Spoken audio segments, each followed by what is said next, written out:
this message will get to the person that it's meant for, because this is the algorithm of life, not TikTok. You need this message. So if you're seeing this, you probably have a mother wound. I'm going to talk a little bit about the mother wound because I have one as well, and it's one that I have healed. And as a spiritual counselor, life coach, inner child healing practitioner, I have a practice based on inner child healing and mother and father wound healing. And so if you feel depleted in the presence of your mother or your father or your family, it is a sure sign that you are giving yourself away in the name of guilt. You've been programmed so deeply to believe that blood is thicker than water and that family comes first and that no matter what, your parents did everything they could for you and so you owe them. And I'm going to invite you to release the curse of owing anyone anything. If you don't feel comfortable in the presence of your mother, because you feel that you have to walk on eggshells, because you feel that your connection is inauthentic, because you can't really say how you feel, because you'll be silenced, because you'll be disregarded, because you'll be talked out of your own experience, they cannot take accountability. They cannot take any responsibility. They blame, they gaslight, they manipulate, they make everything about them. They're reactive, they're explosive, they're confrontational, they're combative. Then you need to understand that the invitation in this relationship, whether it's your mother or your father or anyone, is to be authentic yourself, to be honest about how you feel.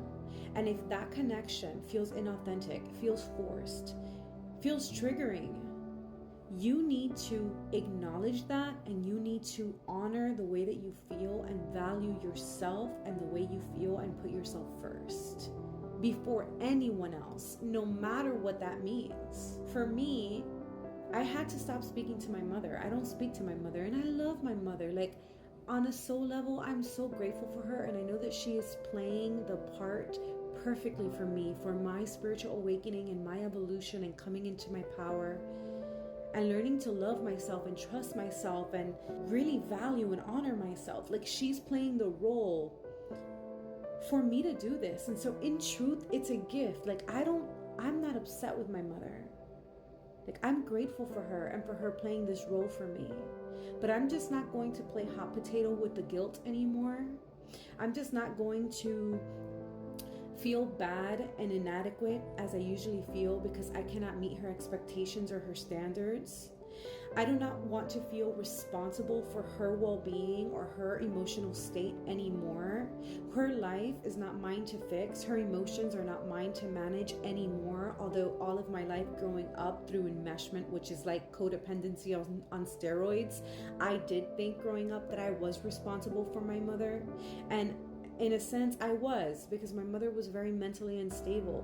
So I needed to have this hypervigilance and to try to manage her emotions to make sure that she was safe, because she was suicidal and I needed to make sure that I was safe. And so at a time that worked, but I just can't continue that anymore. And I learned that that's not my place anymore. And so although I'm grateful that that experience created the empath that I am and the healer that I am and has brought me to this place of healing and personal empowerment that I now have, and this wisdom that I now have, I understand that the child within me never fully felt truly seen, accepted, loved unconditionally by mom or dad, because I also don't have a relationship with my dad, but that's another story. And so my the biggest thing in my healing journey, when I decided to cut contact with my mother, which I felt so overwhelmed with guilt, because I'm Latin and my mom was always like, if I didn't call for a day, oh, se te olvida que tienes madre, and like all this thing, like the guilt was real. I'm aware that my mother has a guilt wound, a deep guilt wound, and she struggles with the themes of consciousness, of grief, apathy, guilt, inadequacy, rejection, abandonment, all the things. And so I understand and I have a lot of compassion for my mother.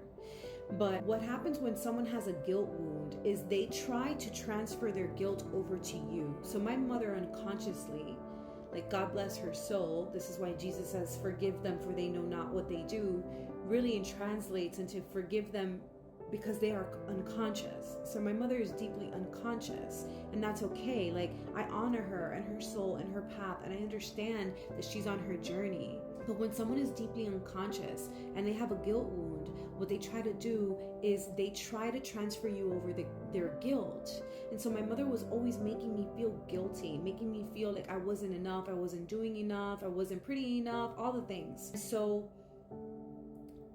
the guilt that I felt, because I've been so conditioned and this guilt is like hardwired into me, the guilt that I felt when I decided to cut communication with my mother was so overwhelming. I would cry for days. Like, I would think, oh my God, what if my mom dies? And I decided to stop talking to her. Like, oh my God, the guilt that I would feel. And you see, it was just guilt on guilt on guilt. I had to do something that I was being called to do within myself, within my inner being. And one of the reasons why my mother and I stopped talking was because my stepfather was I don't like this term, a peeping Tom on me. It's called a voyeur, but not everyone knows that term. Peeping Tom seems so innocent, and it's not innocent, okay? It really traumatized me that my stepfather would look at me undress and touch me inappropriately and basically sexualize me and objectifying me, and it was very traumatizing for me within my own home since the age of I was 12 or 13 until I left, like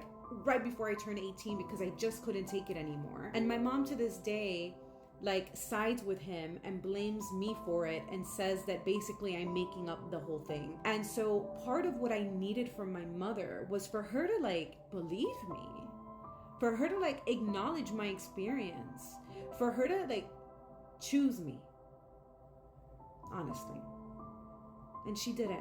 Just like my great grandmother didn't choose my grandmother when the same thing happened to her, because this is ancestral stuff that we're dealing with here, okay?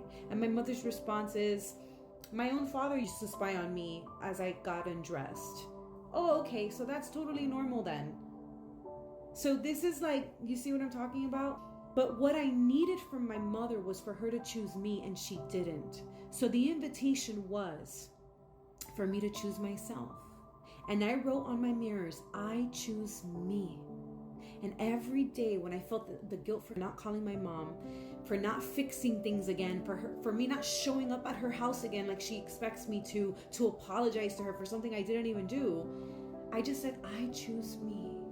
I choose me. And I chose that little girl inside of me before my mother and before anyone else.